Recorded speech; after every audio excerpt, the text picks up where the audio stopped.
O matrimônio perfeito. Por Samael Aunveor. Seu link. Mais seu comentário. Mais sua inscrição. Mais seu compartilhamento. Faz esse conteúdo crescer. Nossa imensa gratidão. Capítulo 28. O culto ao fogo. O culto ao fogo foi grandioso na antiga Pérsia. O culto ao fogo é antiquíssimo. Conta-se que este culto é anterior à dinastia dos Aquemênidas e à época de Zoroastro. Os sacerdotes persas tinham uma riquíssima liturgia esotérica relacionada com o culto ao fogo. Jamais os velhos sábios persas se descuidaram com o fogo. Eles tinham a missão de mantê-lo sempre aceso. A doutrina secreta do Avesta disse que existem diferentes fogos: o fogo do raio que centelha na noite terrível, o que trabalha no interior do organismo humano produzindo calorias e dirigindo os processos da digestão, o que se concentra nas plantas inocentes da natureza, o fogo que arde no interior das montanhas e que vomitam os vulcões da terra, o que está diante de Ahura Mazda formando sua auréola divina, e o fogo de uso cotidiano que os profanos usam para cozinhar seus alimentos. Os persas diziam que quando a água fervendo se derrama, ou quando se queima algum ser vivo, nesses casos Deus faz cessar seus efeitos benéficos sobre seu povo privilegiado. Realmente, o fogo tem muitas modificações, mas de todos os fogos, o mais poderoso é o que arde diante de Ahura Mazda, ó Logos solar, formando sua auréola divina. Esse é o fogo que resulta da transmutação das secreções sexuais. Esse é o Kundalini, a serpente ígnea de nossos mágicos poderes, o fogo do Espírito Santo. Quando quiser procurar o fogo de Ahura Mazda, deve buscá-lo no interior de sua terra filosófica. Esta terra é o mesmo organismo humano. Os sacerdotes persas cultivavam este fogo em lugares completamente escuros, templos subterrâneos e lugares secretos. O altar era sempre um enorme cálice de metal com seu pé colocado sobre a pedra filosofal. O fogo se alimentava sempre com madeiras perfumadas e secas, especialmente com os deliciosos ramos do sândalo. Os velhos sacerdotes sopravam sempre o fogo com foles, para não profaná-lo com o hálito pecador da boca humana. Encha seu cálice com o vinho sagrado da luz. Que teu cálice esteja sempre cheio de fogo vivo. Imitai os velhos sacerdotes do fogo. Recorde, bom leitor, que o fogo vivo secreto e filosofal arde dentro de tua própria terra filosófica. Agora já compreendereis o mistério oculto do ritual do fogo. 2 sacerdotes cuidavam sempre do fogo. Aí está o binário. Cada um deles usava uma tenaz para colocar os troncos de madeira, e uma colher para espalhar nele os perfumes. Eram, pois, 2 pinças e 2 colheres. Em tudo isto podemos ver o binário. Com isso se dá a entender que somente o número 2 pode cuidar do fogo. É necessário que o homem e a mulher em binário perfeito acendam e cuidem do fogo divino de Ahura Mazda. No Ambundesh, espécie de evangelho ritual, disse que em um aposento especial estava o poço da água sagrada onde o sacerdote se dava abluções antes de apresentar-se perante o altar do fogo. Somente aquele que bebe a água pura da vida pode acender o fogo. Somente quem lava seus pés nas águas da renúncia pode acender o fogo. Somente quem conserva a água pode ritualizar com o fogo. Essa água simboliza o Enseminis. Em toda a Pérsia existem restos de templos complicados e antecâmaras onde lhe rendeu culto ao fogo. Estes restos os encontramos hoje em dia em Persépolis, em Ispahan, em Yezd, em Palmira, em Susa, etc., etc. O fogo é terrivelmente divino. Nas casas daqueles que percorrem o caminho do matrimônio perfeito não deve faltar jamais o fogo. Uma vela acesa com profunda devoção equivale sempre a uma oração e atrai então do alto um tremendo fluxo de energia divina. Toda oração ao Logos deve ir acompanhada de fogo. Assim a oração é poderosa. Chegou a hora de voltar ao culto do fogo. Os gnósticos deviam sair para passear nas montanhas e ali, entre o sexo profundo da Mãe Natureza, fazer fogueiras, acender o fogo e rezar e meditar. Assim podemos atrair do alto, poderosos fluxos de energia divina que nos ajudarão na grande obra do Pai. O ser humano deve acender seus 49 fogos por meio da magia sexual. Quando nossos pensamentos sejam ardentes, poderemos criar como deuses inefáveis do cosmos. Os deuses santos são verdadeiros ministros do fogo. Os deuses santos são chamas de fogo que flameja. Os derviches dançantes. As danças sagradas dos derviches dançantes, tanto na Pérsia como na Turquia, etc., constituem-se no fundo um culto ao fogo. É uma lástima que as autoridades de Angorá, presumindo de muita civilização, tenham proibido as danças públicas dos derviches dançantes. Os derviches imitam maravilhosamente o movimento dos planetas do sistema solar ao redor do Sol. As danças dos derviches estão intimamente relacionadas com a espinha dorsal e os fogos sexuais. Jamais devemos esquecer que a serpente goza com a música e a dança, como já está demonstrado no Egito e na Índia com os encantadores de serpentes. Estes tocam sua flauta maravilhosa e as serpentes encantadas dançam. Venha agora recordar oportunamente as danças rituais do fogo de todos os templos antigos. Recordemos os bailes desnudos dos mistérios de Eleusis, as bailarinas sagradas da Índia, Egito, México, Yucatán, etc. Quando os registros akáshicos caiam nas mãos dos cientistas e todo mundo possa ver pela televisão as danças do fogo dos tempos arcaicos, então voltaremos a essas danças que, inevitavelmente, substituirão aos bailes profanos. Trevas egípcias. Há alguns anos, os poucos monges de má fé do mosteiro Athos, famoso na Grécia e na Rússia, se dedicaram a vender trevas egípcias em frascos, fazendo com isto um grande capital. É absurdo vender trevas egípcias como pó negro e colocados em frascos. A realidade das trevas egípcias não se pode vender como pó negro. Isto das trevas egípcias é uma frase alegórica arcaica. Os egípcios, quando se cobriam com seu manto e fechavam os olhos para o mundo físico, ficavam nas trevas para o mundo, mas na luz esplendorosa para o espírito. Atualmente há muitos sábios colocados entre as trevas egípcias, mas resplandecem com o fogo sagrado no Amen-Ra. Existem muitos sábios egípcios que foram enterrados vivos em estado de catalepsia. Estes dormem profundamente em seus sepulcros até o dia e a hora em que devam despertar, de acordo com os planos da Loja Branca. Há um deles cujo corpo está adormecido desde 3.000 anos antes de Jesus, o Cristo, outro dorme há 10.000 anos antes de Jesus o Cristo, e todos assim da mesma forma, dormem, seus corpos estão nas trevas egípcias, mas suas almas vivem conscientes nos mundos superiores trabalhando intensamente pela humanidade. Chegado o dia e a hora, cada um destes adeptos será assistido por seus irmãos e tirados de sua casa sepulcral e despertados.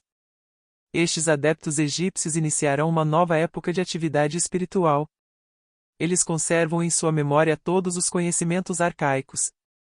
É interessante saber que os corpos destes adeptos, devidamente enfaixados e protegidos dentro de suas caixas funerárias, dormem sem comer e sem beber. Todas suas funções orgânicas estão em suspenso. Estranhas e misteriosas substâncias químicas os protegem. Terríveis guardiões elementais guardam seus sepulcros e nenhum arqueólogo se encontrará com eles. Sair do sepulcro depois de milhares de anos, conservar-se sem comer nem beber durante tantos séculos, somente é possível com o culto ao fogo, com o poder do fogo. Todos esses adeptos praticaram intensamente a magia sexual. Somente a serpente de fogo pode dar ao adepto este tipo de poderes terríveis. Javé. No Salão das Recordações, o Akasha, está escrita a história daquele anjo chamado Javé. Saturnino de Antioquia, o grande cabalista disse que Javé é um anjo caído, o gênio do mal, o diabo. Javé é um demônio terrivelmente perverso.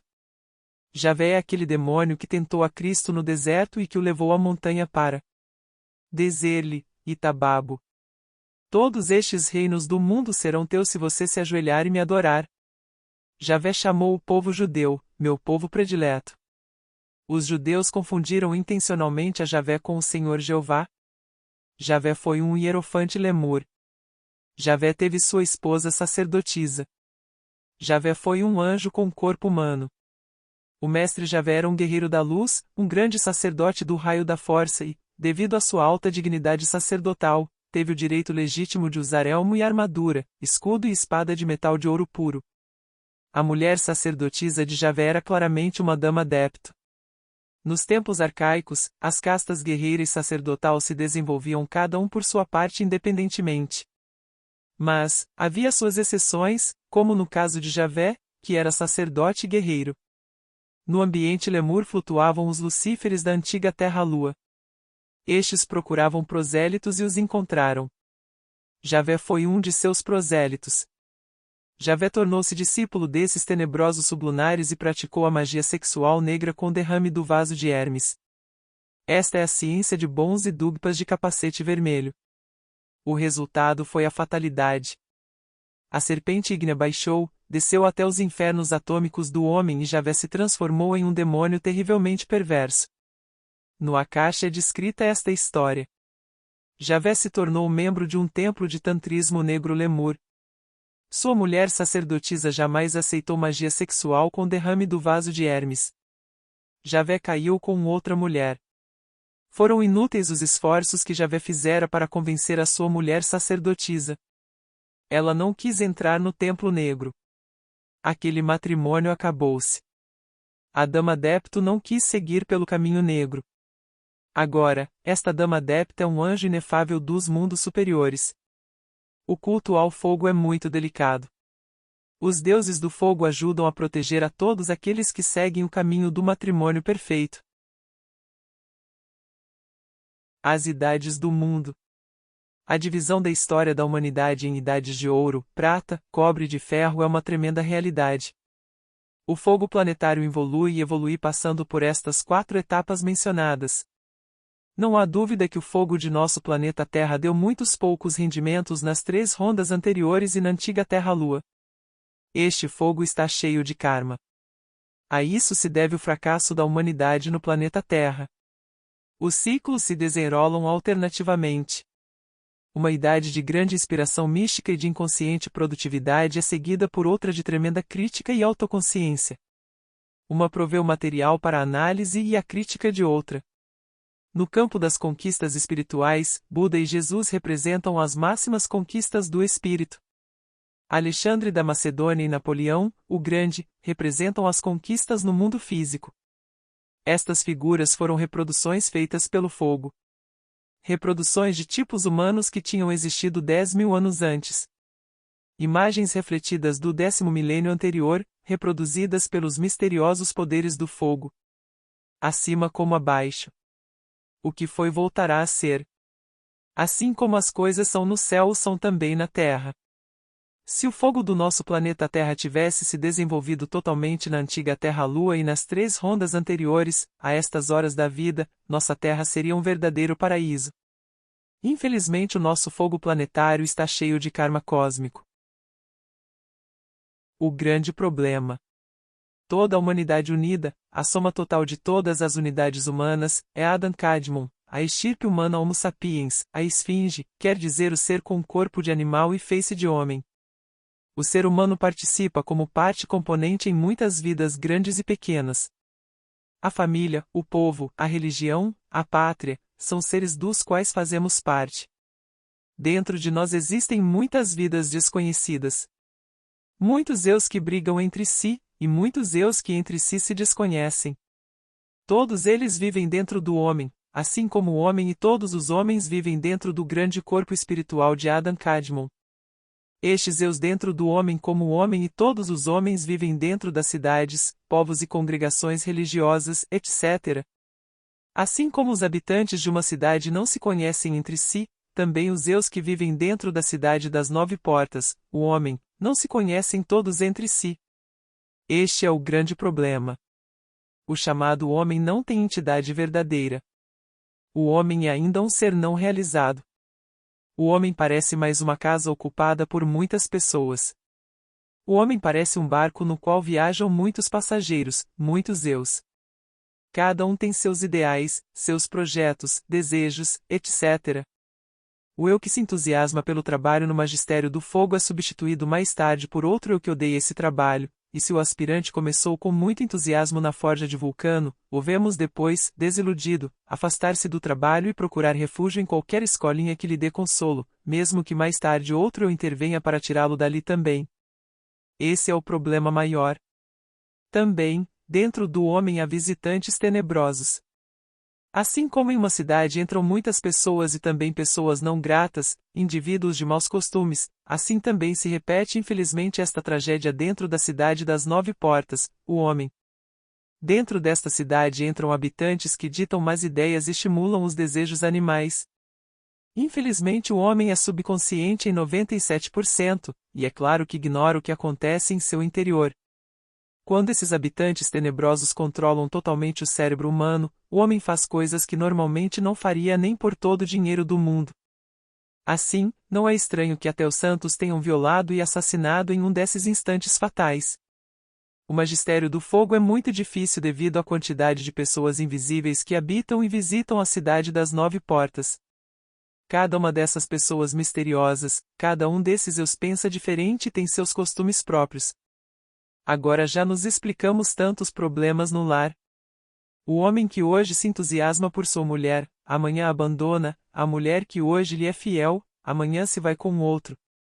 Esse é o grande problema.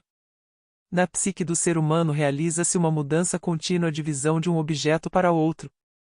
Dentro da mente acontece uma fita cinematográfica contínua de impressões, eventos, sentimentos, desejos, etc., e cada uma destas coisas define perfeitamente o eu de um dado momento. Dentro da cidade das 9 portas vivem muitas pessoas. Isso é o grave. Esse é o grande problema. O culto ao fogo é muito difícil porque dentro da cidade das 9 portas vivem muitas pessoas que detestam esse culto. O corpo físico é somente uma seção do corpo tetradimensional. Linga Sarira ou corpo vital. A personalidade humana é por sua vez outra seção tetradimensional do corpo humano. Muito além está o ego, eu pluralizado, como uma seção superior da personalidade humana. Morre a personalidade, mas sua recordação fica no ego. Sobre a alma e o espírito nada sabe ainda o pobre animal intelectual. Isso está ainda muito longe do nível comum da humanidade. Nem o corpo, nem a personalidade, nem o ego se conhecem ainda entre si porque o ser humano é subconsciente. Muito menos pode o homem do nível comum conhecer a alma e o espírito. Realmente, os 3 aspectos inferiores do homem, corpo, personalidade e ego, somente se conhecem entre si sob a narcose ou o transe, ou em estados hipnóticos e mediúnicos, ou durante o sono, ou mediante o êxtase. O mistério da esfinge é o homem. O animal com cabeça humana é o homem. Enquanto não se resolve o problema da esfinge, podemos cair no abismo da perdição. Todo aquele que está trabalhando no magistério do fogo deve pedir-lhe diariamente a seu Pai que está em segredo, muitíssima ajuda. É urgente suplicar-lhe a seu Deus que se repita dentro de nossa consciência interior o milagre que Jesus realizou quando expulsou os mercadores do templo com o látego terrível da vontade. Somente o bem-amado pode expulsar esses eus intrusos do templo de nossa consciência. Esses mercadores do templo sabotam a grande obra. São esses malvados que apagam as velas do templo. Esse é o grande problema. Realmente, este é o caminho do fio da navalha. Este caminho está cheio de perigos por dentro e por fora. Muitos são os chamados e poucos os escolhidos.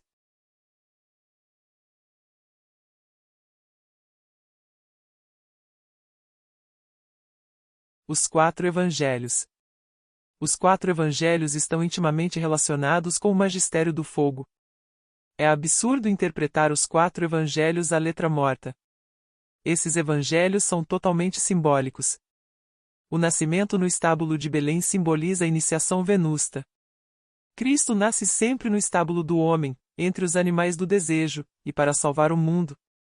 A estrela que os reis magos viram, a vêem todos os místicos durante o êxtase. Essa estrela é o Sol central, o Sol Cristo, formado pelo exército da voz. Essa é a estrela que anuncia a iniciação. Essa é a estrela que guia os devotos do fogo. A iniciação começa sempre com o milagre de Canaã transmutando a água da vida no vinho de luz do alquimista. Esse milagre se faz no matrimônio perfeito. Temos que subir a serpente ígnea de nossos poderes mágicos, até o Gólgota do Pai. Ó cérebro! No magistério do fogo o verdadeiro devoto tem que viver todo o drama da iniciação. Os 4 evangelhos estão escritos em chave e somente os iniciados os entendem. O hierofante Jesus não foi o primeiro que viveu esse drama da paixão. Tampouco foi o último. Dito drama foi vivido por todos aqueles que se cristificaram. Quem investigue as sagradas escrituras de todas as religiões arcaicas descobrirá com assombro que este drama existe há muitos milhões de anos antes de Jesus Cristo. Todos os grandes avataras viveram o mesmo drama da paixão, ocuparam o posto de Jesus.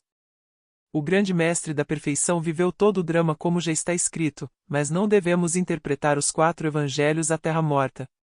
Recordemos que a aldeia de Belém nem sequer existia ainda na época de Jesus. Os 4 evangelhos constituem um guia prático para os devotos do culto ao fogo. Aquele que não conheça o arcano AZF, não pode compreender os 4 evangelhos do fogo. Os 4 evangelhos.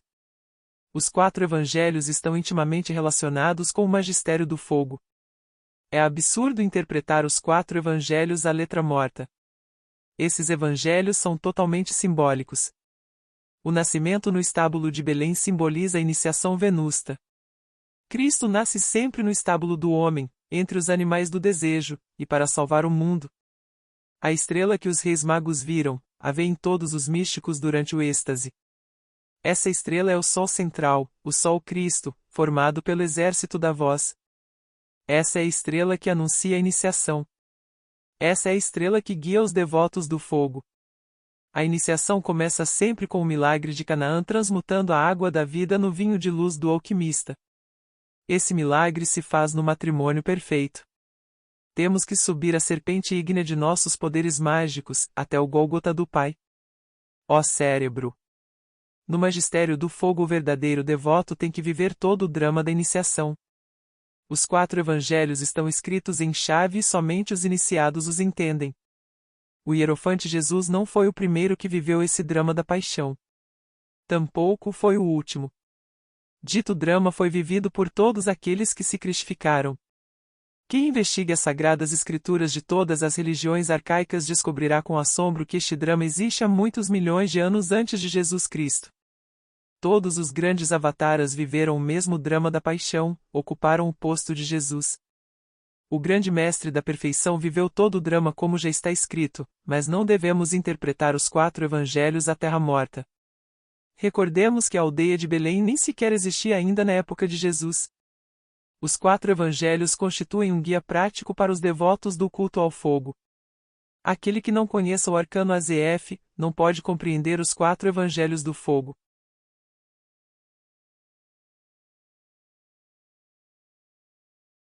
A Mãe Kundalini. Cristo é sempre filho da Divina Mãe Kundalini. Ela concebe sempre seu filho por obra e graça do terceiro Logos. Ela é sempre virgem, antes do parto, no parto e depois do parto. Entre os egípcios, a virgem é Ísis. Entre os hindus, Kali, em seu aspecto positivo. Entre os astecas, Tonantzin. Ela é Reia, Cibeles, Maria, Adonia, Insoberta, etc., etc., etc. Seria impossível encarnar o Verbo sem o desenvolvimento, evolução e progresso do Kundalini. Em um ritual gnóstico está escrito esta oração: ó Aditi, serpente alada de luz, sê tu o segredo gnóstico de meu ser, o ponto central de minha conexão, a sagrada esfera e o azul do céu são meus. Ó, Au, Kakov, Na, Konsa. Os adoradores do fogo podem rezar com esta oração durante a prática da magia sexual com a sacerdotisa. A letra H, de Aditi, se vocaliza como J, assim, Jadit. Os mantras desta oração têm o poder de sublimar as energias sexuais, o ili dos gnósticos, até o coração. Quando o iniciado invoca a Divina Mãe Kundalini, já para que lhe ajude a pôr seu corpo físico em estado de jinas ou para qualquer outro milagre de alta magia, ela aparece como uma virgem puríssima, como uma mãe de toda adoração. Nela estão representadas todas nossas amadíssimas mães de todas as nossas reencarnações. A Mãe Kundalini é a cobra de fogo que sobe pelo canal medular. Nós precisamos ser engolidos pela cobra. Nós precisamos nos transformar na própria cobra. Aqueles pseudo-esoteristas que supõem que a serpente desperta totalmente desenvolvida e completa, estão muito equivocados. O Kundalini precisa desenvolver-se, evoluir e progredir até chegar a seu completo desenvolvimento. O sexo deve ajudar o Kundalini. O Kundalini deve ajudar o sexo. Não devemos abusar do sexo nem do Kundalini. As 7 serpentes têm seu duplo maravilhoso nas 7 serpentes de luz. Primeiro o fogo, logo o brilho brâmico da iniciação venusta. Precisamos primeiro subir pela septenária escala do fogo e logo pela septenária escala da luz. Precisamos ressuscitar primeiro no fogo e logo na luz. A Divina Mãe Kundalini, com o menino de ouro da alquimia sexual entre seus braços amorosos, nos guia pelo caminho terrível do fio da navalha. Nossa adorável Ísis, a quem nenhum mortal levantou o véu, pode perdoar todo o nosso karma passado se realmente nos arrependemos de todos os nossos erros. A serpente de fogo nos transforma totalmente. A serpente nos transforma em deuses do cosmos, terrivelmente divinos.